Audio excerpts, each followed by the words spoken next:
There are a lot of booktubers out there. People choose to watch them. Why will they watch me? So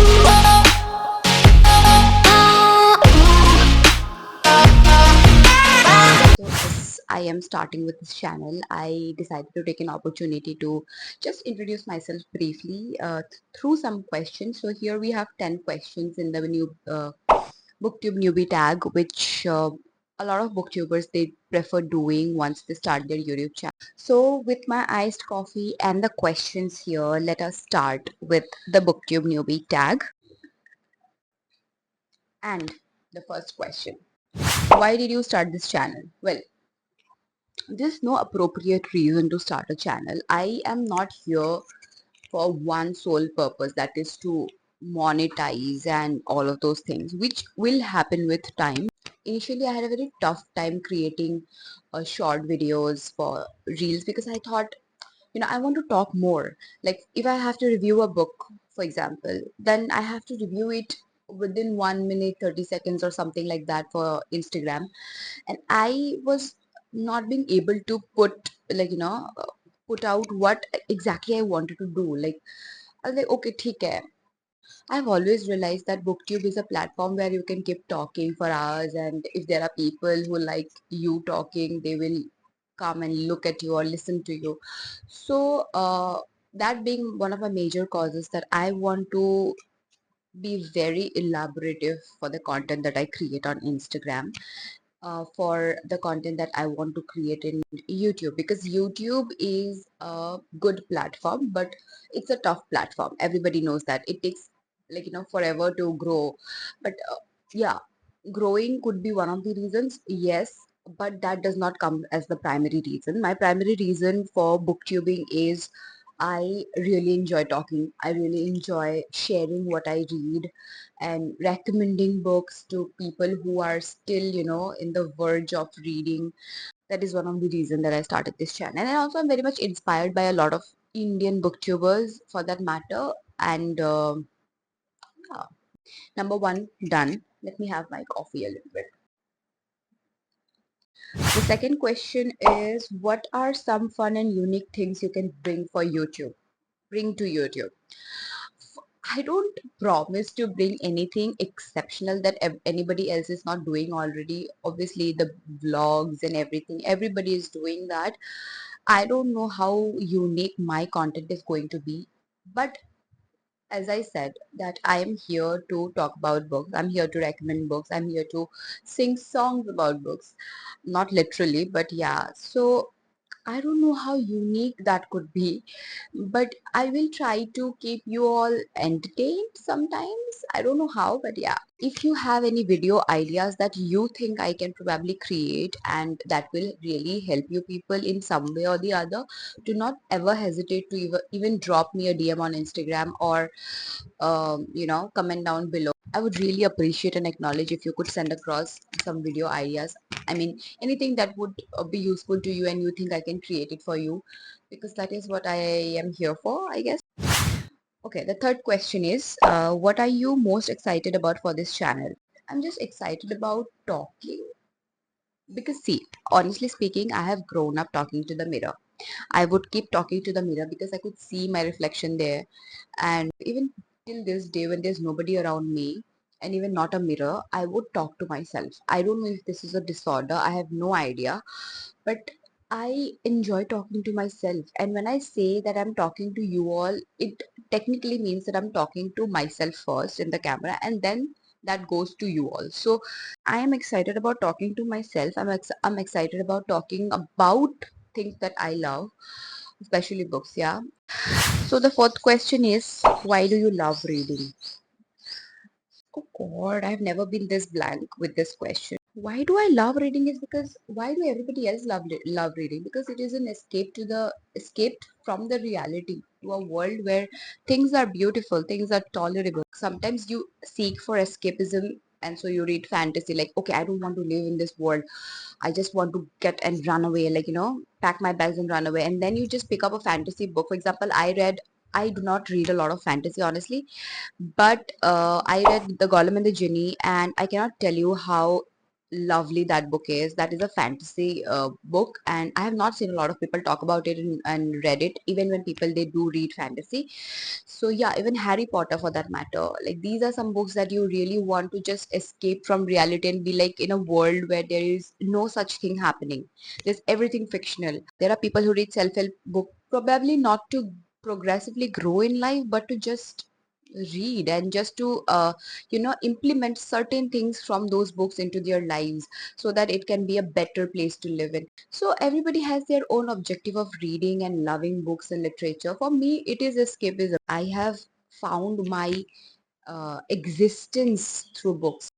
So the fifth question is, what books or series got you into reading? So I am not honestly a series person. The only series that I continued was Harry Potter. And I didn't even reach till the end of the Harry Potter book, but yeah, that is the only series that I get got into. I also have Game of Thrones series, but I haven't read it yet. I have not even read one single book of Game of Thrones because again, fantasy takes a little backseat in my reading genre likings. But what books got me into reading is, honestly speaking, sad books have gotten me into reading. One fine day after my 10th examination, I visited my cousin and she lent me two books very kindly and she was like, you know what, you should read this. And like she actually recommended me A Thousand Splendid Suns by Khalid Hosseini. But I was so thrilled to read A Palace of Illusion by Chitra Banerjee Divakaruni that I was like, no, no, I'll read this. And she was like, okay, you take both of these, you read both of this, and you decide for yourself which book was better or if you ever want to read this author again. So I was thrilled by it, and I said, okay. Then the first book obviously I read was how can I? A Palace of Illusion, yeah, A Palace of Illusion by Chitra Banerjee Divakaruni, and I was awestruck. Like it took me a lot of time to read that book because I was just getting into an author whom I have never read. Until then, I was reading Chetan Bhagat and Durjoy Datta, and I was very much acquainted to their way of writing. But when I read Chitra Banerjee Divakaruni and Mahabharata for that matter, I was a little confused initially, and it took me a lot of time because I was reading one chapter in a day, and I was like, okay, because back then I was not in a competitive mode that I have to read this many books, I have to do this and that, no quality, no quantity over quality. These things did not exist for me, so I was like, I'll take it leisurely. And I read Chitra Banerjee's book, and I cannot even tell you what an impact it has, it had on me. I do not own the copy even till this day. Like I have borrowed that book, I have returned it back to her, and I was like, why did I borrow it? Ever since reading that book, I always wanted to own a copy, but for some reason or the other, because I've already read the book, so I thought there's no point buying that book. I just feel like that. So yeah, and I read that book and I was like, you know what? This is it. This is the point. This is like the point where it all starts. And then I read A Thousand Splendid Suns soon after reading Palace of Illusion. And Thousand Splendid Sun honestly took me some time because it discusses the Afghanistan's turmoil. And back then I was not interested in reading all of the. I just wanted to read something very flowy, smooth, where I do not have to even think about a country's political turmoil. So when I read like A Thousand Splendid Sun, my first thought was, I am going to cry. Like that was my first thought. And I think I will never recommend that book for somebody to start reading with. But again, I will recommend this book to somebody for start reading it is because I feel that that book has a thing in it that it will draw you more towards, reading. Every other person that I know have already read the book because of all the internet influence.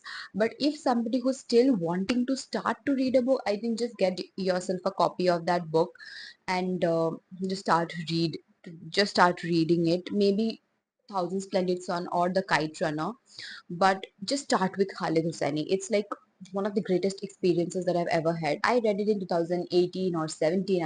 I can't even recall, but I soon plan to reread that book. because I want to see. Back then when I was a beginner, I had a different notion of reading altogether. But now I want to see how far have my notions completely changed, and how do I feel about that book now. Do I feel the same way? Do I still recommend that book to a lot of people?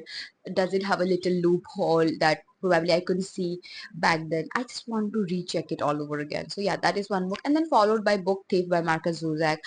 So I then dived into altogether the world of literature. Okay, my world was until then revolving around Chetan Bhagat, Durjoy Datta, and Ravinder Singh. It was completely like, okay, these are the three authors in this entire universe. Let me just read them, and I read all of their books. But when I started gradually to dive into other books and other literature and other authors from all across the world, I realized that okay, I have been missing a lot. I have been missing out a lot. Maybe it's not yet so late for me to start reading again. Okay, so moving on, what questions would you ask your favorite booktubers? The only question that I have for my favorite booktuber is, how do you do it? How do you manage to do this so consistently? I just want to know this. Please answer me. The seventh question is, what challenges do you think starting a booktube channel will be the hardest to overcome? I don't know if I am here to overcome any challenge, but because BookTube is not new and I am new to BookTube, in fact, so there are going to be challenges as such, like whatever people like watching have already been put out by a lot of booktubers, and I don't know what new I'm going to do. I'm probably going to do nothing new about it. Yeah, there are going to be challenges, like I have to read a lot of books, I have to talk about them. I Reading a book is not a challenge for me, but talking about them and being consistent firstly is a challenge, but I don't know how to overcome them. So probably I'll just decipher it once I start doing it prominently. And yeah, we'll see to that. I mean, I'm not scared of any challenges that will come my way, but challenges, of course, is like there are a lot of booktubers out there. People choose to watch them. Why will they watch me? The eighth question being, when did you start reading? I started reading in standard four, no, not four, not four, 5 or 6. Yeah, I started reading back then, and then reading and exploring literature and all of those things happened only after my 10th, my board examinations, when I visited my sister. So this is an entire story that I have weaved fictionally, but it is existing, and I have just given voice to my story. Where do you read? I generally read in my living room couch, because that is my most favorite place to read, because there's a lot of sunlight in the morning, and I am not a morning person, as in like I do not wake up at 5 o'clock in the morning, but I make sure that I wake up by 7:30 in the morning and get all my things done, freshen up a little bit, and then sit down with my coffee and my book in my living room by 8 o'clock for sure. Sometimes it's 8:30 and 9, but mostly it's 8 o'clock, and I'll sit there in my couch and I'll read leisurely. And when it's very hot, because it's summers now, I shift to my mom's room in the bed, or I shift here in my bed. So yeah, that's where I read. Bed and couch are the only two places where I generally prefer reading. But during summers, it's also in the floor, because because it's damn hot here, guys. Okay, the 10th question, and we'll be done with it. But I have an unboxing to do here. I have been waiting to open this since yesterday, and I was like, okay, I'll make a video. When I make a video, I'll do the unboxing there, because people like watching. At least I like watching. So I thought people will be interested into watching me open a book, and that is the reason I kept it in hold for an entire day, which is impossible for a reader to do. Like the moment a book arrives, we just wrap it apart. But this time, I was like very adamant that no, I'm not going to do it, and I hid it under my bed, that if I see, I have to open it. Therefore let me hide it, and so that I can open it in the video tomorrow. And the tomorrow is today, so we're going to do it. But the last question is, what kind of books do you like to read? I enjoy reading a lot of genres. Generally, I'm not a fantasy reader, I'm not a self-help reader, I am not. Yeah, I think these two will suit most. My favorite genres: literary fiction and historical fiction, classics, and there are a lot. I actually cannot recall. I mean, I don't know what happened to me. I'm getting just blank. So I'll put all the names down there below, all the names of the genres that I like, because I can't remember now, but I know I will remember after I'm done with this video. But I feel that books with good writing, if the writing is exceptionally well, let me give you an example, like Giovanni's Room by James Baldwin. I don't know how many of you have read it, but that is a classic kind of. And the writing, the story is something that I don't generally enjoy. It's a LGBT book, and I'm not fond of books. I'm not fond of books that talk about LGBT and all of those things. But no offense to anybody, but by the way, but I do not like reading those. I do not even like reading romance. So what are you even expecting from me? That is a romance book, but that is an LGBT book. But I was very reluctant to pick that book. I was like, I probably would not like the plot line, considering the topic is as such that it will not suit my taste or anything. But later I realized, after reading the book, that became one of my most favorite books. It's because of the beautiful writing that it has. I mean, I have annotated that book like crazy. I probably would not have liked that book so much if the writing was poor.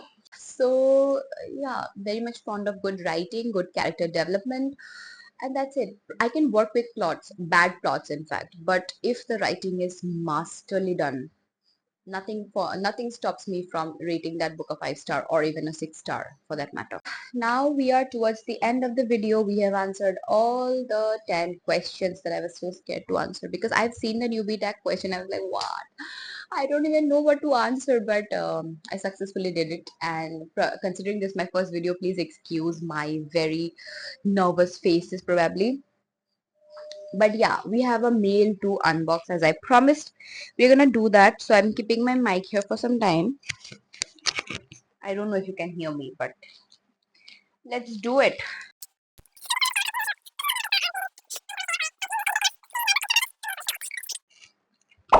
This is a very tiny book. I mean, can you hear me? Yeah.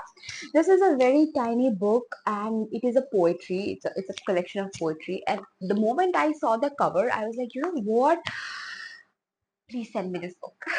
I'm excited. And it's very tiny. It's 80 pages long. It's poetry, if I'm not wrong, but it's written in a format which pretty much seems like a novella. When I tell you that I love reading this genre, and that it also includes poetry, by the way. Not that I have read a lot of poetry, but Khalil Gibran, I don't know how you pronounce his name. I'm really sorry, but Khalil. I'll write the name below. Khalil Gibran is one of my most favorite of the poets, and I've also read Rumi's poetry.